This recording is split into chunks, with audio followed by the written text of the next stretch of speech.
Alright, what's going on, everybody? This is Rebel Duke. I'm up here at my mom's house in Chattanooga, Tennessee for Thanksgiving, and I have my brother up here. And today, well, tonight for supper, we're going to have fajitas. We have boneless, skinless chicken breast that my brother cubed. I have sirloin steak that I sliced into pieces. I have shrimp.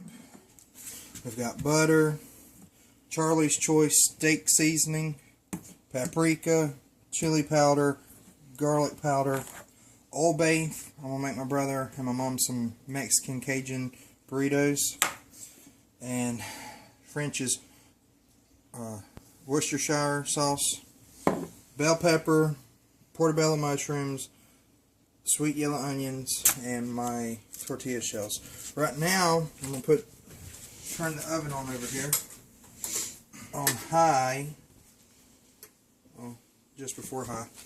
I'm going to put a tablespoon of butter in here. Take that, Larry.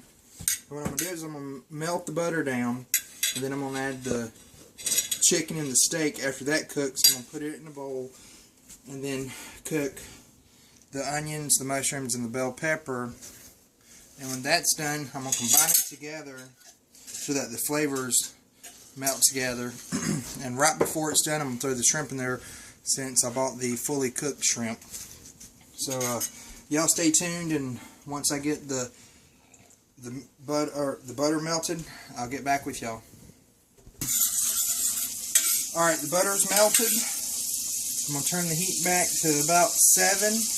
Larry, if you'll throw the chicken in there. Alrighty. Hand me the seasonings, and we're just going to dump them in. It don't matter what order. We've got garlic powder. Put as much or as little as you want. Chicken doesn't have a flavor, it just takes the flavor of the seasonings you use.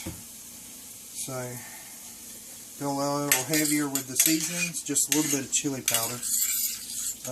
Paprika. And what the chili powder does is it gives it the spicy Mexican flavor, if it's done correctly. Charlie's Choice steak seasoning. I use this on everything from fish to beef, chicken, pork, squirrel. So it's really good. It's got a bunch of mixtures of salt, pepper, and other seasonings.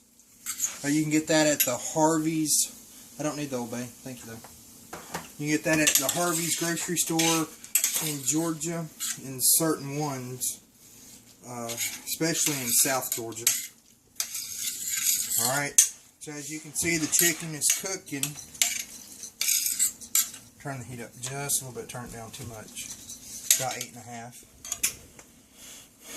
Pour a little bit of Worcestershire in there.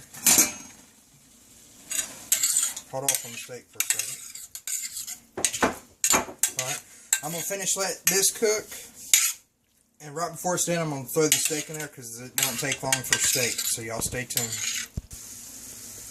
Alright, while I was doing the chicken, I went ahead and put my instant white rice in the water. It's been sitting here for 5 minutes. It's done. Now, my brother is going to mix a cup of medium paste salsa into it. You can use mild or hot. And we're going to make a homemade Mexican rice. So, I hope you like medium. And just stir that in there. And while my brother's doing that, I'm going to get the steak and put in here. Alright. So right now I'm going to add about a pound and a half of steak to the chicken.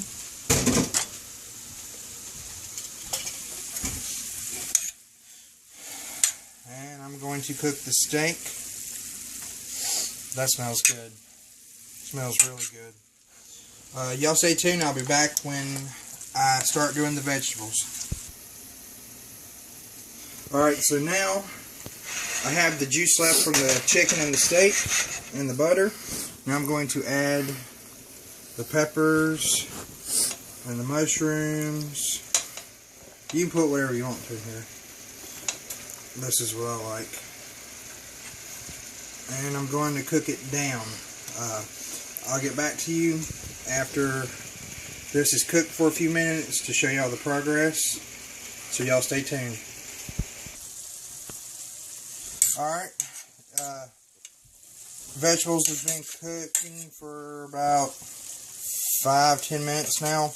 They're getting soft.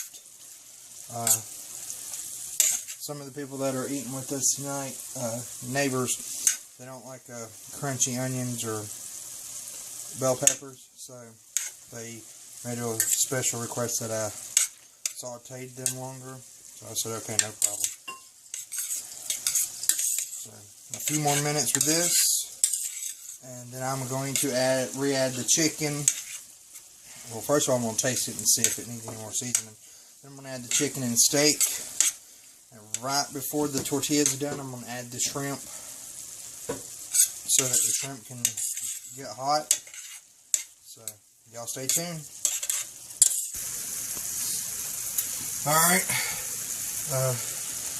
I was thinking, and I decided to just go ahead and do the shrimp as the Cajun style for the Mexican Cajun burritos. That way, if they wanted shrimp in their fajitas, they could just take it and put it in there from this, instead of just having a Mexican burrito, Mexican Cajun burrito. So the butter's in the cast iron pan.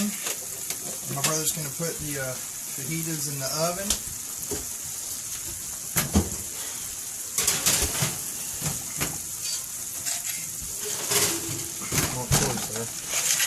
For the fajita stuff, it smells real good. It might not look like it tastes good, but I've tried it. It's wonderful.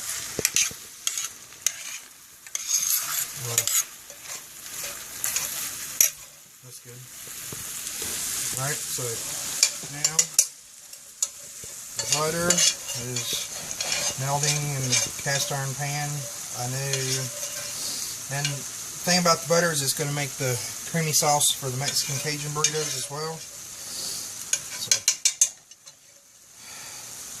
Butter is good for the heart and good for the soul.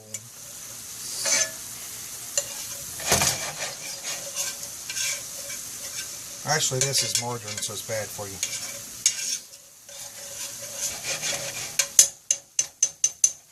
Alrighty, so now my brother is going to drop in the shrimp.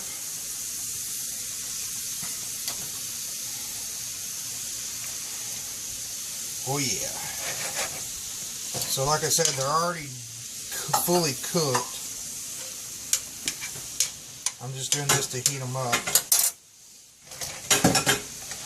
And now, take the Old Bay and add as much or as little as you want.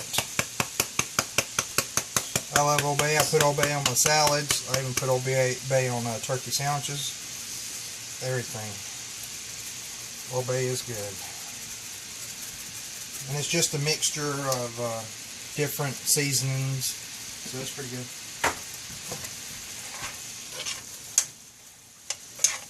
Now, oh, I forgot, the Mexican Cajun burritos also has mushrooms.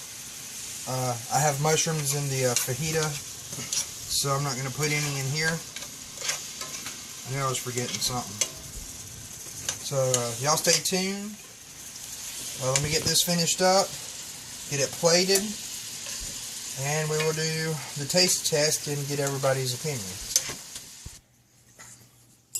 Alright, so got it together. Now I'm going to roll it up.